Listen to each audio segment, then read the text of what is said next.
Hello everyone, welcome back to Real Life. I hope you're having a great day.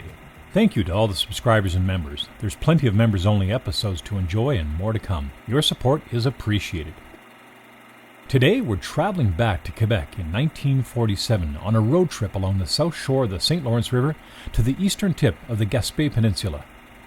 Only 2 years after the end of the war, Canada had just ended its wartime rationing program. But life was still very much austere for most everyone. Despite that, this unknown American tourist from Fort Wayne, Indiana, took on a road trip to visit a beautiful part of our country, likely due to the end of rationing.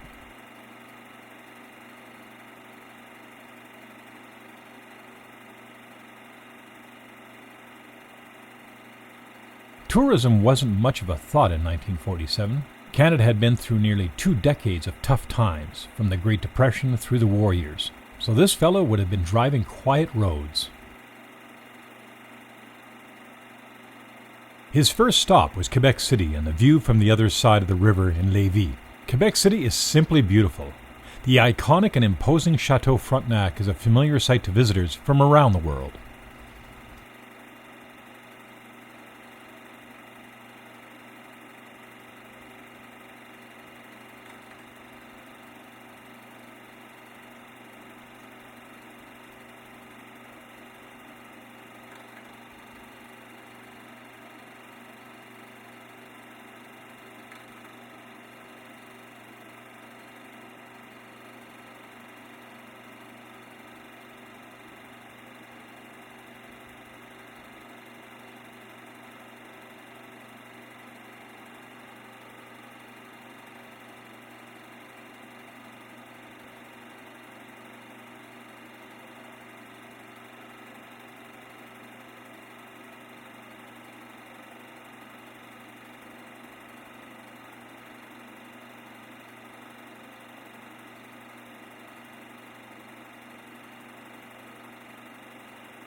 His next stop was 530 kilometers east, in the village of Rivière Madeleine.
The cinematographer paused to capture sights of the everyday, people working, children and their dogs pulling carts. Dogs were very much working animals for many during this time.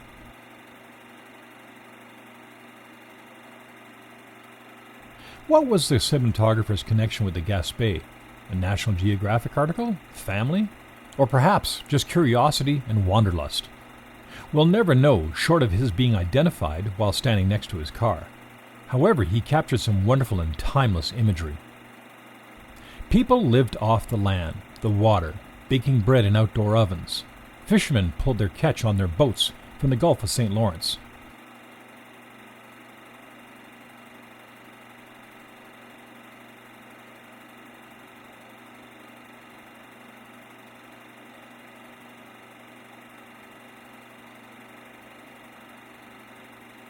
Salt cod was dried only by wind and sun, hanging on wooden scaffolding or lying on clean cliffs or rocks near the seaside. This would feed families over the next year or be sold.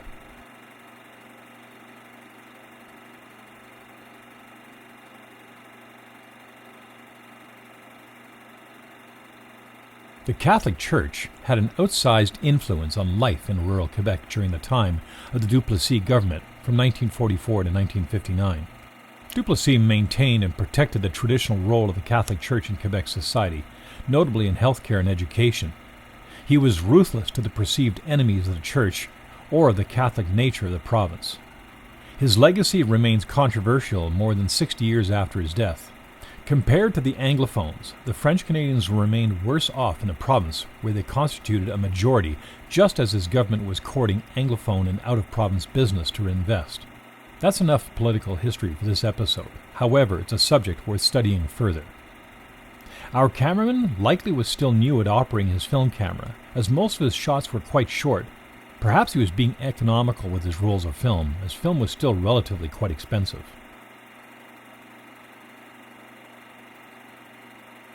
Horse-drawn carts were also still a common form of transportation. It was less expensive fitting a horse than maintaining a car. As a result, blacksmiths, or the forgerons, were still a common sight in towns and villages. Rivière-au-Renard is just 72 kilometers east. It's a village located on the banks of a large open bay on the Gulf of St. Lawrence, settled in the 1790s by French Canadian and Irish families. Today it's now part of the town of Gaspé.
Finally, we've arrived in Percé, on the eastern tip of the Gaspé. The famed Perce Rock, or La Roche Percée, is a natural rock formation located close to the shore facing the town. Its distinct long shape is a natural tourist attraction for its size, color, and unusual door-like hole at one end of the rock. It can be seen from any of the scenic points in the area. Postcards of the Percé Rock were common in the 1950s and mailed around the world.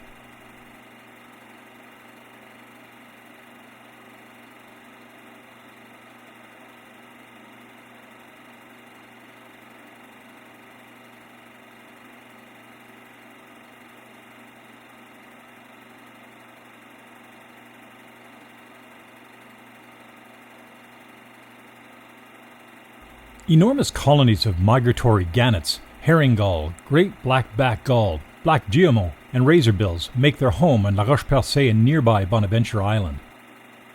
On a personal note, this footage is rather special to me, as the Gaspé is my ancestral family home, the Arsenaults.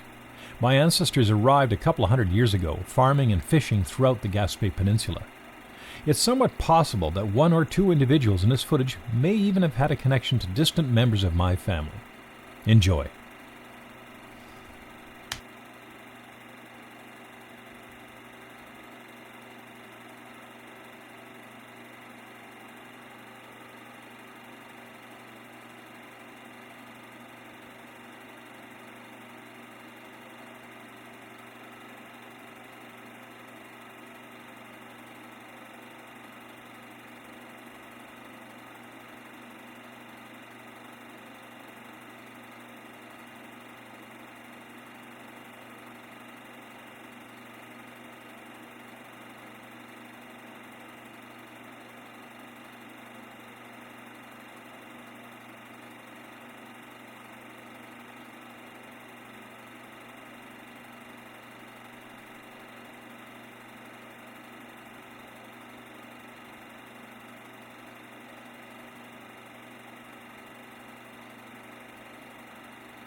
Thanks for watching. Have a great day. Be kind, and we'll see you next time on Real Life.